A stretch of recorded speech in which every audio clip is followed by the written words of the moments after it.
কবিতাৰ কাঠিন্যত কৰফাল খায়ে এজাক মানুহ ৰ'দত মৰা মাছৰ দৰে ধৰফৰাই থকা উপঙি থকা আপুনি বাৰু কেতিয়াবা দেখিছেনে? কবিতাৰে মই মোৰ উৱলি যোৱা ঘৰটোৰ কথা কৰো। আটাই হাঁহিলে, কাৰণ এই শতিকাৰ শেষাৰ্ধত প্ৰায়বোৰ ঘৰেই পকী হ'ল যিকোনো প্ৰকাৰে।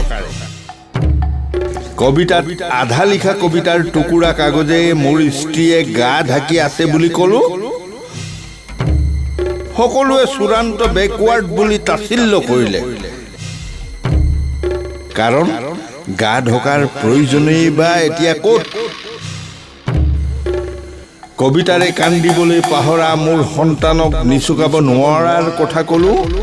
সকলোৱে বিলাসী বস্তুৰ দৰ দাম আৰু সেই নতুন নগ্ন বিজ্ঞাপন কেইটাৰ আলোচনাত মগ্ন হ'ল,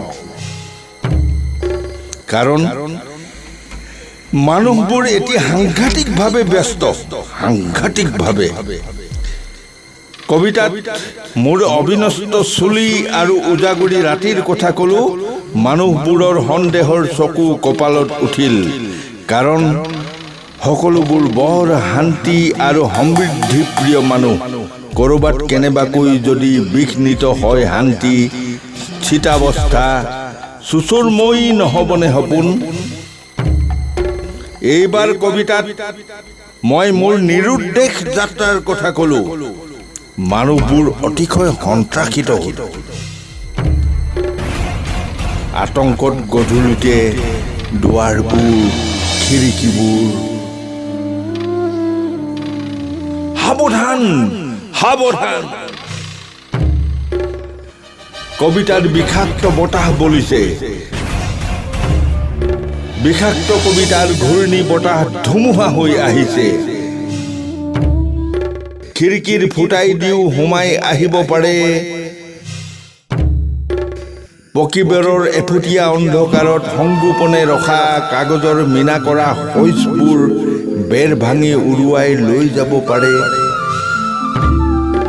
শুনিছো কবিতা নিৰুদ্দেশ হৈছে, শুনিছো কবিতা অদৃশ্য হৈছে।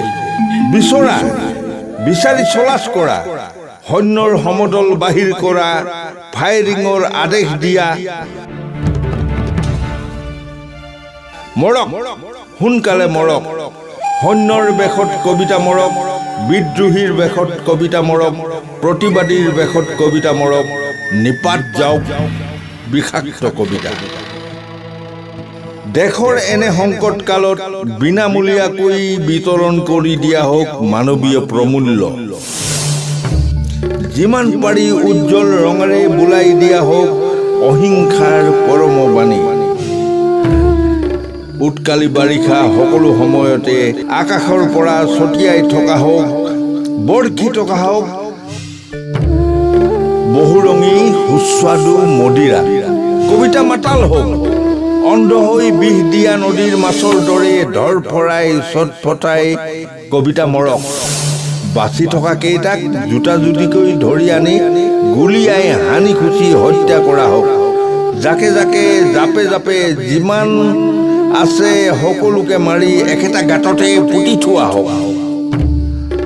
সমূলঞ্চে কবিতা নিপাত নোযোৱালৈকে বৰষুণ আহিবলৈ নিদিবা। বাধা দিয়া বৰষুণক। বৰশী থকা কেৱল মদিৰা, কেৱল মদিৰা। নহ'লে কবিতা আকৌ নলমৰি গজালি হৈ নতুনকৈ ওলাব। নলমৰি গজালি হৈ গজিব, গজিব, ওলাব, ছাতি ধৰিব সকলো সপোন আমাৰ।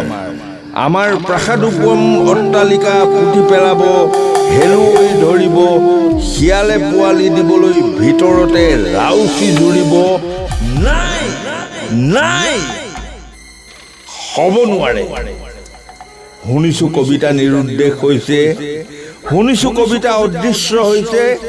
কৰোণাৰে চপোৱা, হাঁচি থোৱা, পুতি থোৱা পকীবেৰৰ লুকুৱাই ভৰাই থোৱা তিনিজনী ঘৈণী শহুৰ শাহু খুলখালিঙি অঙহী বঙহী সকলোৰে নামত থোৱা সমস্ত টকা খৰচ কৰি হ'লেও ধৰি আনা কবিতাক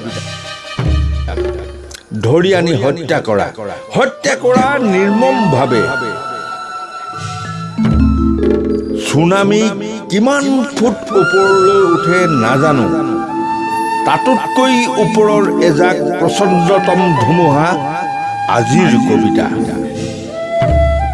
দধিচিৰ অস্থিৰে নিৰ্মিত বৰ্জ্য কিমান কঠিন নাজানো তাতোতকৈ কঠিনতম আজিৰ